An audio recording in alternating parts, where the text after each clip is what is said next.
नमस्कार, स्वागत आहे तुमचं एका नवीन व्हिडिओमध्ये।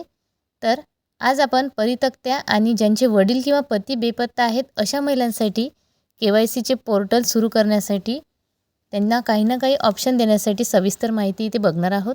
तत्पूर्वी चॅनलवर नवीन असाल आणि चॅनलला अजून सबस्क्राइब नसेल केलं तर प्लीज चॅनलला सबस्क्राइब करत चला। व्हिडिओ महत्त्वपूर्ण आहे, सगळ्या लाडक्या बहिणींपर्यंत शेअर करा। व्हिडिओला एक लाईक करत चला आणि लाडकी बहीण योजनेविषयी कुठलाही तुमच्या मनामध्ये प्रश्न असेल तर खाली कमेंट बॉक्समध्ये नक्की कळवा। मैत्रिणींनो, तुम्हाला सगळ्यांना माहीतच आहे की KYC अपडेट आहे आणि KYCचं पोर्टल सध्या सुरू आहे, परंतु हे KYCचं पोर्टल ज्या बहिणींची KYC चुकलेली आहे त्यांच्यासाठीच सध्या सुरू झालेलं आहे। परंतु ज्यांचे पती आणि वडील बेपत्ता आहे अशा महिलांना अजूनपर्यंत KYC करण्यासाठी कुठल्याही प्रकारचं ऑप्शन आलेलं नाही आणि त्यांची KYC बाकी आहे, त्यामुळे त्या या 3 महिन्याच्या लाभापासून वंचित आहेत आणि पुढेही ऑप्शन कधी येईल आणि त्यांचं KYC कधी होईल, त्यांचं नाव या यादीमध्ये कधी अपडेट होईल अजून सांगता येत नाही।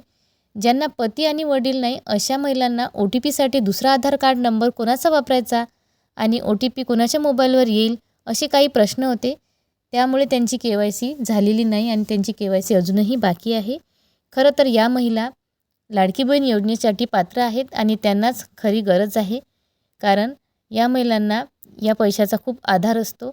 ज्यांना पती नाही अशा महिलांना त्या मोलमजुरी करतात आणि त्या मोलमजुरीतूनच आपलं घर चालवतात, त्यामुळे ह्या 1500 रुपयाचा त्यांना खूप मोठा आधार होतो। परंतु KYC न केल्यामुळे नोव्हेंबर आणि डिसेंबर आणि जानेवारीचा हप्ता त्यांना मिळालेला नाही। मग पुढे यांचं KYC कधी होईल आणि यांच्यासाठी पोर्टलवर काही ना काहीतरी ऑप्शन देण्यात यावं, हे काही प्रश्न आहेत। म्हणून शासनाला सगळ्या लाडक्या बहिणीच्या वतीने अशी विनंती आहे की एकदा KYC पोर्टल पुन्हा सुरू करावं आणि अशा बहिणींसाठी परत एकदा ऑप्शन उपलब्ध करून द्यावा। ज्याप्रमाणे तुम्ही ज्यांची KYC चुकलेली आहे त्यांच्यासाठी एक संधी दिलेली आहे, त्याचप्रमाणे ह्या बहिणींनासुद्धा एक संधी मिळाली पाहिजे, म्हणजे त्यांचं KYC व्यवस्थितरित्या होईल। मग ज्या बहिणींची KYC काही कारणास्तव अजूनही झाली नाही अशा बहिणींना एक संधी उपलब्ध करून देण्यात यावी, ही शासनाला विनंती आहे। ऑनलाईन पोर्टल परत एकदा सुरू करण्यात यावं, कारण ऑनलाईन पोर्टल जर सुरू केलं तर KYC लवकरात लवकर होईल।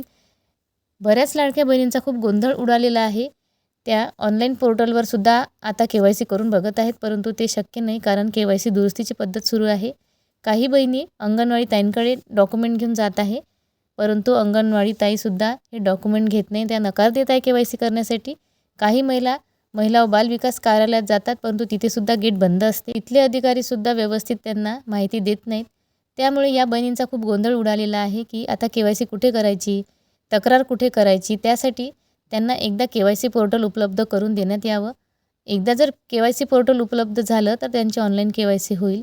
काही बहिणींचा असा प्रश्न आहे की त्यांच्याकडे मोबाईल नाही किंवा रेंजचा प्रॉब्लेम आहे, तर अशा बहिणींनी वेबसाईट खूप बिझी असल्यामुळे KYCच केली नाही, कारण KYC रात्री 2 किंवा 3 वाजताच्या दरम्यान होत होती, कारण रात्री लाडकी बहीण योजनेची KYCची जी वेबसाईट होती ती व्यवस्थित चालायची आणि रात्रीच खूप महिलांनी KYC केलेली आहे। मग काही बहिणींच्या कमेंट अशा येत होते की आम्ही सेतूमध्ये रात्री 2 आणि 3 वाजता जाऊन KYC कशी करायची होती, त्यामुळे सुद्धा काही बहिणींची अजूनही KYC झालेली नाही। आता जेव्हा KYC दुरुस्तीची पद्धत निघाली, त्याच पोर्टलवर जर पुन्हा एकदा परत KYC करता आली असती आणि ज्या महिला एकल आहेत, ज्यांचे पती आणि वडील नाहीत, यांच्यासाठी सुद्धा एक संधी मिळाली असती, किंवा ज्यांनी अजूनही KYC एकदा पण केली नाही त्यांच्यासाठी सुद्धा संधी मिळाली असती, तर 31 मार्चपर्यंत सगळ्यांचीच KYC झाली असती। म्हणून शासनाला सगळ्या लाडक्या बहिणीच्या वतीने ही विनंती आहे की लवकरात लवकर यावर काहीतरी उपाययोजना करावी। आपल्या राज्याच्या महिला व बाल विकास मंत्री आदितीताई तटकरे यांना कळकळीची विनंती आहे की त्यांनी या प्रश्नावर काहीतरी तोडगा काढावा, काहीतरी उपाययोजना करावी, कारण खूप महिला अशा आहेत की ज्यांची KYC अजूनही बाकी आहे आणि ही सरकारी योजना असल्यामुळे कुठलाही निर्णय घेण्यासाठी थोडा वेळ लागत असतो, परंतु महिलांचे जे काही प्रश्न आहेत ते सरकारपर्यंत जर पोहोचले तर लवकरात लवकर यावर उपाय निघेल। मैत्रिणींनो, यासाठी तुमचासुद्धा सपोर्ट खूप आवश्यक आहे, कारण जेव्हा तुम्ही कमेंट करता त्यामध्येच तुमचे किती प्रश्न आहे आणि किती तक्रारी आहे त्यावरूनच समजते की खूप महिला आहेत ज्यांची KYC अजूनही बाकी आहे। त्यासाठी तुमचा सपोर्ट हवा आहे, कारण प्रत्येकाचे प्रश्न आणि प्रत्येकाच्या अडचणी शासनापर्यंत पोहोचल्या पाहिजे, तेव्हाच या योजनेवर काहीतरी नवीन उपाय येईल आणि एक संधी तुम्हाला मिळेल आणि तुमचं KYC सक्सेसफुली होईल आणि पूर्वीसारखा तुमचा लाभ सुरू होईल। त्यासाठी तुम्हीसुद्धा सपोर्ट करा आणि जास्तीत जास्त व्हिडिओला शेअर करा म्हणजे सगळ्या लाडक्या बहिणींपर्यंत हा व्हिडिओ पोहोचेल. जाता जाता चॅनलला सबस्क्राईब करा. पुन्हा भेटू अशीच एक नवीन अपडेट घेऊन. तोपर्यंत धन्यवाद.